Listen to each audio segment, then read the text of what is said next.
لما بندخل عيادة أي دكتور بنلاقي حوالينا أجهزة وأدوات غريبة، من السماعة اللي بتتحط على صدرنا لحد الأجهزة اللي بتطلع نور. يا ترى كل حاجة من دول بتعمل إيه بالظبط؟ في الشرح ده هنكتشف أسرار الأدوات دي سوا. أكيد كلنا بيجي في بالنا السؤال ده. الواحد بيبقى قاعد على كرسي الكشف وبيفكر يا ترى هيعمل إيه بالجهاز ده.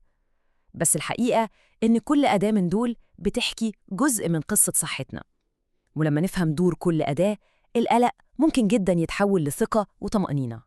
يلا بينا نفهم القصة دي. طيب رحلتنا بتبدأ من هنا مع زيارة عادية جدا للدكتور. الفكرة كلها إننا نغير الزاوية اللي بنبص بيها للموضوع. الدكتور هنا عامل زي المحقق بالظبط، والأدوات دي هي العدسة المكبرة بتاعته. كل أداة بتقدم له دليل، وفي الآخر كل الأدلة دي بتتجمع عشان تكون صورة كاملة عن صحتنا. ودلوقتي مع أول وأشهر أداة في شنطة أي دكتور، السماعة الطبية دي مش مجرد رمز للمهنة خلاص. الأداة اللي شكلها بسيط دي في الحقيقة قوية جدا. دي تعتبر القوة الخارقة للدكتور، اللي بتخليه يسمع الأصوات اللي جوه الجسم. الأصوات دي بتديله معلومات حيوية عن كفاءة القلب وانتظام دقاته، وعن صحة الرئة، وهل مجرى الهواء فيها سليم ولا لا. تخيلوا معايا إن الدكتور بيسمع للموسيقى الداخلية للجسم. لما بيحط السماعة على الصدر أو الظهر، هو كده بيسمع إيقاع القلب. هل هو منتظم، سريع؟ وبعدها بينصت لصوت التنفس. هل الرئة صافية ولا فيها أي أصوات غريبة زي صفير أو خرخشة؟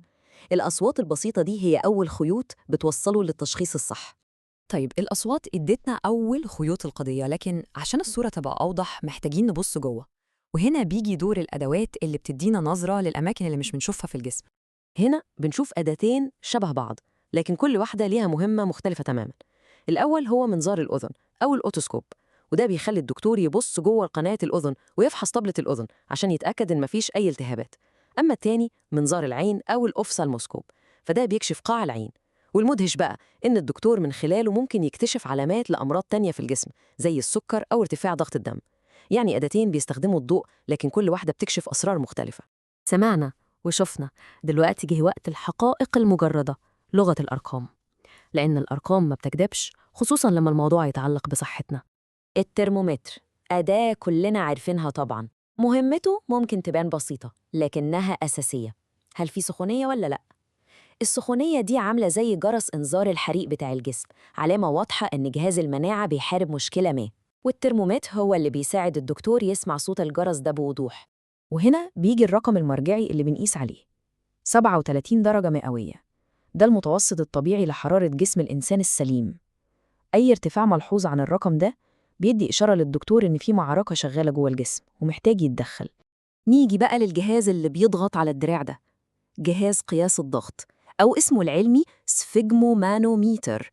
بيقيس القوة اللي القلب بيبذلها عشان يضخ الدم في الجسم كله. بيدي للدكتور رقمين مهمين جدا: الضغط الانقباضي والضغط الانبساطي. الرقمين دول مع بعض بيرسموا صورة دقيقة عن صحة القلب والشرايين ومدى الإجهاد اللي عليهم.